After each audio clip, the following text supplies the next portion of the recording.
आज उनकी बर्थडे भी थी, तो बर्थडे लग रहा है कि Peshawar Zalmi is back in the PSL. Fakhar Zaman को आउट किया तो उसके बाद लाहौर कलंदर की गेम वही पुराने जो कलंदरों वाली टीम खेला करती। Well done Babar Azam, well done Peshawar Zalmi. Peshawar Zalmi ने लाहौर कलंदर को उनके होम सॉइल मींस के कजाफी स्टेडियम में शिकस्त दे दी, और एक ऐसी शिकस्त जिससे लग रहा था कि पहले ही ओवर से पेशावर ज़ल्मी ने डोमिनेट किया है। चाहे हम बॉलिंग की बात करें, सबसे पहले डोमिनेशन तो हम बॉलिंग से स्टार्ट करते हैं। बॉलिंग में डोमिनेशन उन्होंने किस तरह की, शुरू में पहले ही ओवर में उन्होंने जब लुकवुड बॉल कर रहे थे तो उनकी बॉल बड़ी अच्छी लाइन और लेंथ पे गिर रही थी, और साथ ही साथ वो विकेट पे उनको अच्छा बाउंस भी मिल रहा था।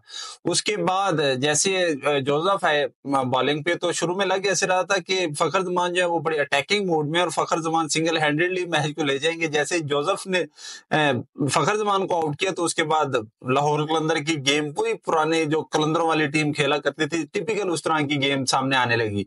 जैसे ही फखर जमान आउट हुए उसके बाद तो फिर पेशावर ज़ल्मी के किसी भी फास्ट बॉलर ने पीछे मुड़ के नहीं देखा। इसका सबसे ज्यादा क्रेडिट मैं देना चाहूंगा वो पेशावर ज़ल्मी के कैप्टन बाबर आजम है कि किस तरह उन्होंने अपने बॉलर्स को यूटिलाइज किया। उन्होंने लुक वुड से इकट्ठे 4 ओवर करवाए क्योंकि वो अच्छी लाइन और लेंथ पे बॉल कर रहे थे।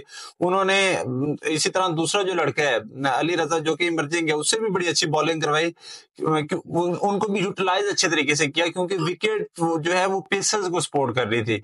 तो एक सिचुएशन पे ऐसे लग रहा था कि ये जो स्कोर है ये अप्रोक्सीमेटली 110 या बड़ी मुश्किल से 100 तक पहुंचेगा, लेकिन क्रेडिट जाएगा वो सिर्फ और सिर्फ सिकंदर रजा को, क्योंकि आज उनकी बर्थडे भी थी। तो बर्थडे वाले दिन ही उन्होंने 50 भी स्कोर की और स्कोर को 130 तक लेके गए। 130 रन का टारगेट था।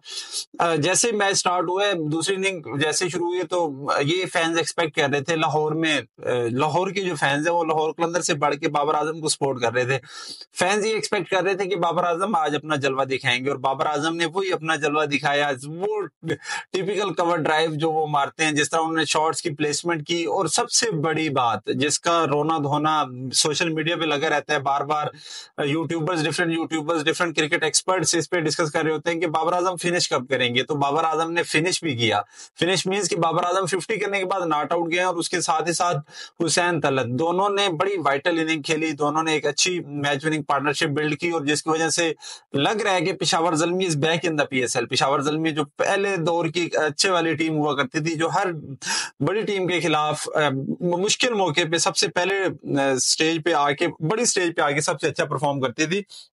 तो इस तरह की परफॉर्मेंस आज पेशावर ज़ल्मी की तरफ से नजर आई है, और होप सो इस तरह की परफॉर्मेंस पेशावर ज़ल्मी कंटिन्यू रखेगी, क्योंकि पेशावर ज़ल्मी की बहुत बड़ी फैन फॉलोइंग है। और उसमें फैन फॉलोइंग की सबसे बड़ी रीजन क्या है? उसकी सबसे बड़ी रीजन बाबर आजम है, जो कि सबसे बड़े ब्रांड है। तो बाबर आजम के होने से पेशावर ज़ल्मी और ज्यादा बड़ा ब्रांड बनती जा रही है, और होप सो बाबर आजम इस लेगेसी को, जिसकी वजह से फैंस ग्राउंड में आते हैं, बाबर आजम की वजह से पाकिस्तान को एक पहचान मिली हुई है, पाकिस्तान का इंटरनेशनल लेवल पे नाम है, बल्कि ऐसे समझ लें कि the biggest brand of Pakistan cricket right now.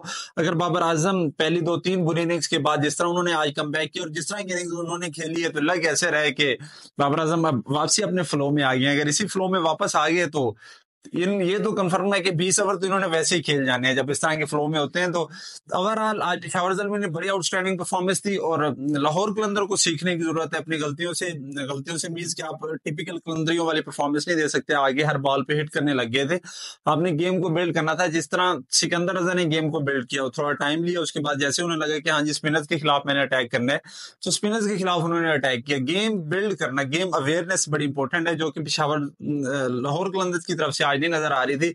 और पेशावर ज़ल्मी ने उस मौका का सबसे ज्यादा फायदा उठाया, और फायदा इस तरह उठाया कि वो वक्फे से विकेटें लेते रहे, और जो स्कोर अगर 170 तक होता तो बड़ा अच्छा स्कोर होता, वो स्कोर 129 तक रुका, और जिसकी बदौलत पेशावर ज़ल्मी के लिए ये टारगेट इतना मुश्किल नहीं था, और उन्होंने बड़ी आसानी से इस टारगेट को चेज कर लिया।